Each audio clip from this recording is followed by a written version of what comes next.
এই সময় প্রত্যেকটা আম গাছে মুকুল ফুটে এখন আমের গুটি হয়ে গেছে। এমন একটা পোকার জলজ্যান্ত উদাহরণ দেখাবো যেটা আপনার অজান্তে মুকুলের 12টা বাজিয়ে দিচ্ছে।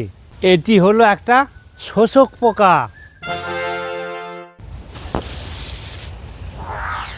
নমস্কার, আমি আপনাদের চাষি বন্ধু প্রভাকর। সবাই চাষি চ্যানেলে আপনাদের স্বাগত। আমের মুকুলে এই পোকাগুলো দেখো কিভাবে যাওয়া আসা করছে। এই যে আমের মুকুলের সাথে ছোটাছুটি করছে, এই যে ঘোরাঘুরি করছে। এই দেখো এই মুকুলটার মধ্যে এই যে পোকাগুলো এইসব বসে আছে। এই যে প্রত্যেক মুকুলে প্রায় 8টা 10টা 15টা করে পোকা বসে আছে। এই পোকাগুলো কি ক্ষতি করে আমাদের? এই পোকাগুলোর কাজ হলো মশা যেমন রক্ত খায় সেরকম এই পোকাগুলো মুকুলের মধ্যে বসে হুল ফুটিয়ে রস শোষণ করে খায়। রস শোষণ করে খায় বলে এইগুলোকে বলা হয় মুকুল চষি পোকা। আমের মুকুল নষ্ট করার রাজা হচ্ছে এই মুকুল চষি পোকা।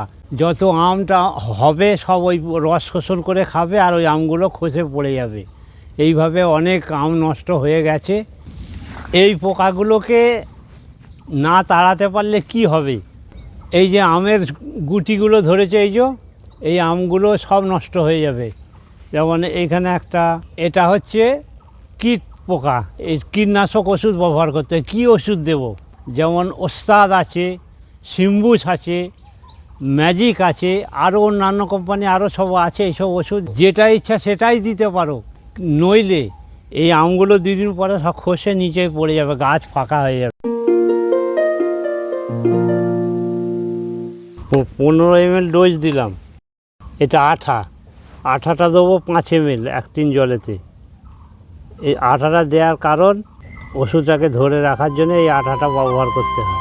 ফাল্গুনে বিকশিত কাঞ্চন ফুল, ডালে ডালে পুঞ্জিত আম্র মুকুল, চঞ্চলা মৌমাছি।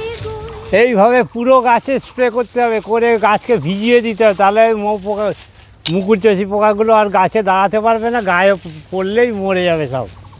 এদিকে এসো। আমি গাছের তলায় বস্তা পেতে দিয়েছিলাম।